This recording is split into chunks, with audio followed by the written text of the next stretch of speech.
So today's topic is, how do you know if this new name you're fixing to lock and load on is the right name? Is a great name. Let's say it's a name that you personally love, right? You've gone out and you've done some things, and after a lot of effort, you've come up with a name and man, that's it. Or let's say you've had your team involved, or maybe your employees involved, and it's taken weeks, or maybe it's taken months to go through hundreds or thousands of names, and you get down to a few.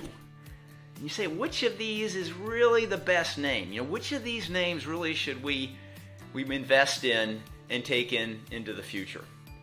So that's the question. How do you get past that subjectivity and sort of seeing outside of the box? And I think maybe the obvious answer is, well, you have to validate the name with who it's for, with your target, right? So if you're selling a product or a service, if you've got a new company, you're going to use them as a master brand, or if you're going to do some fundraising with your nonprofit, you want to make sure that name, that new name, resonates with the people you're targeting with that name.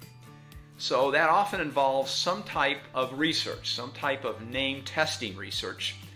Some folks like focus groups. There's some problems with focus groups. That's where you get like 6, 8, 10, 12 people maybe around a table, and you ask them all kinds of things.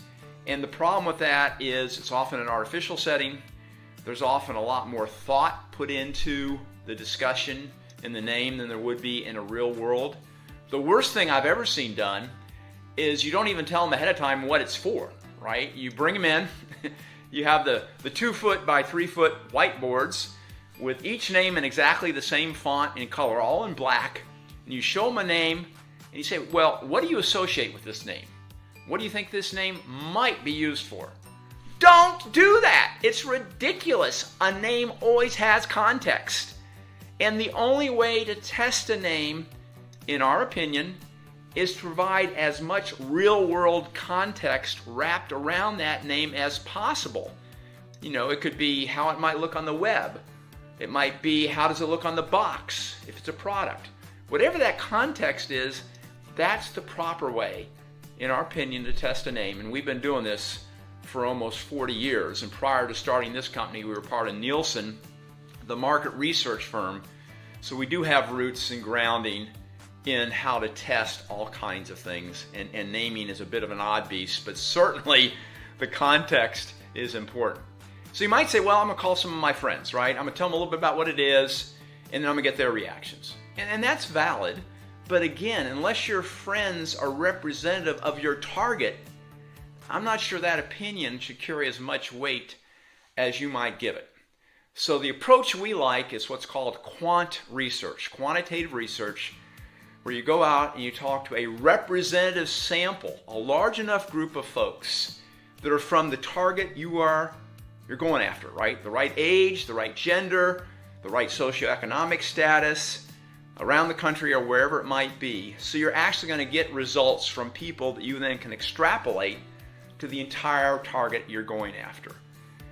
But there's a problem with quant research when it comes to naming. And here's the problem. Whenever you ask the question, what do you think of the name? Or which of these names best fits what this product is? Or which of these names would make you most interested in buying the product or the service or contributing, donating money to my nonprofit?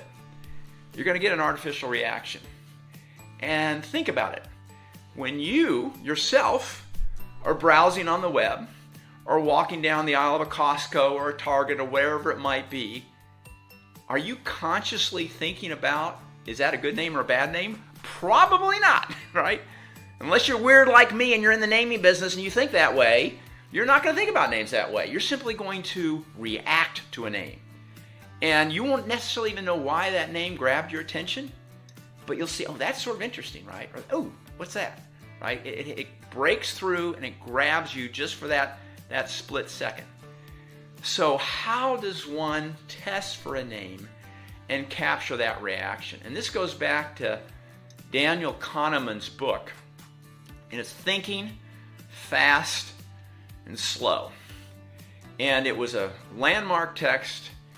I think he got a Nobel Prize for some of the research that he did there. And it talks about how the human brain, consumes an inordinate portion of the energy given its size and weight.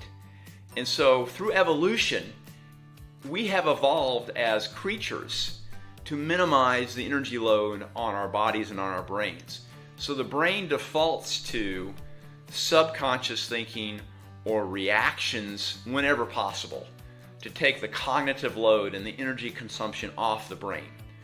So Kahneman's research showed that if we have some defaults in terms of how we react to certain things, that is the preferred way the brain's often going to operate. It's fast, it doesn't take much energy, and then if needed, the rational thought, the system 2 thought, the more pondering can be brought into play. But for 99% of the names that are out there today, or 95%, you never really get to system 2 because the key is that system 1. How do people react to the name? This is how we think, and this is how we test names. So let's pretend in this case that we're coming out with a smart toothbrush, right? So you're a parent with some teenagers at home who tend not to brush their teeth, right? They're on TikTok, they're doing this and that. They don't have time to brush their teeth. And so you take them to the dentist, and guess what? They all have cavities. Every one of them's got a cavity. And the dentist pulls you over and says, look, either your kids have got to start brushing teeth, or the next time you bring them in here, they're going to have a lot more cavities, and this is going to end up costing you a fortune, and later in life it's not going to serve them well. So you think, oh my gosh, what am I going to do? So this smart toothbrush comes out, right? And it's pretty darn cool. It's got some intelligence built into it, and it actually senses how long they're brushing their teeth, what the orientation of the toothbrush is, so are they getting the upper right quadrant, the lower left quadrant, all that kind of stuff. And it'll give you a report at the end of the week. So for each one of your kiddos, you can see, okay, how long were they brushing their teeth? Did they brush their teeth the right way?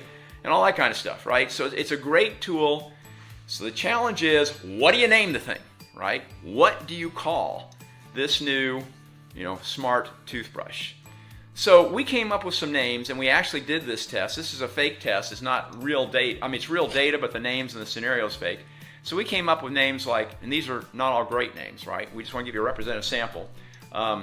Thorough Care, Intelligent Toothbrush, Smart Mouth, Cyber Tooth, Integrated Toothbrush, Confident, and Connected Toothbrush. Okay, so those are the names that we put in front of consumers, in front of parents. And we ask the question, if the following names are associated with what you just saw, we show them a little picture, right? A little picture of what the toothbrush would look like maybe if you're looking at this on an Amazon website or at that Target or that Walmart and you're shopping for a toothbrush, how would you rate each name? But what we're doing is not just looking at their ratings from great to awful, right? But we're also looking at something else. How quickly do they pick the name? In what order do they pick the name? Is the name selection definitive? That is, do they have to move it around now? Maybe that's not as great a name as I thought, so they go back and they push on it or they click it and they move it to a different score. Or do they even touch the name at all? And here is the traditional way the results would be plotted if we didn't care about reaction, right? Just on this x-axis, the best names on the right, the worst names on the left. This is the traditional research approach. And the best name, just looking at the traditional research approach, was D, and that's Intelligent Toothbrush. I mean, that's a very descriptive, obvious name. It's a smart toothbrush. It's got some AI technology built into it. Mom or dad thinks, that's what I want to go. Okay, but if you look at the reaction, which is on the y-axis, that's where it gets really interesting. So when we do that, look at what rises to the top on that y-axis. It's not Intelligent Toothbrush. It's A, Smart Mouth. Smart Mouth garnered almost an instant, immediate reaction. It was the first name that most respondents scored. And from a market, real-world setting, that is almost always the name you want to go with, because it grabs their attention, it cuts through the clutter, and now you can tell the story, or now they'll pick up the box, or now they'll read the rest of the description on the Amazon website, whatever it is, right? So that's the key to doing name testing, is not just, you can ask the questions. It still is interesting to know, well, which of these names do they like the most? But what's more important is which name do they react to the quickest and initially. Now you'll notice that Smart Mouth doesn't score as well as Intelligent Toothbrush in terms of likability. Intelligent Toothbrush did score a little bit better. So there's some verbatims where we actually ask them why do you think you scored the name the way you did? What were you thinking? And this does get into that system too, but it's still insightful. So what was interesting was some parents did not like Smart Mouth. Why do they not like Smart Mouth? They're already having problems with their middle schoolers talking back to them, quote, having a smart mouth and being a smart aleck. So they did not want a name that reinforced that type of aberrant behavior that they wanted to avoid. But most parents said, I like the edginess and the attitude that Smart Mouth conveys. I could see my 12-year-old son or my 13-year-old daughter thinking it's pretty cool and funny to be brushing her teeth with a Smart Mouth toothbrush. And they might even talk to their friends about it. So the parents that liked it and scored it at the top is because of compliance, that maybe that's not the best name for me, but for my kids, and that's my problem. I can't get them to brush the teeth like they need to. Smart Mouth is a great name.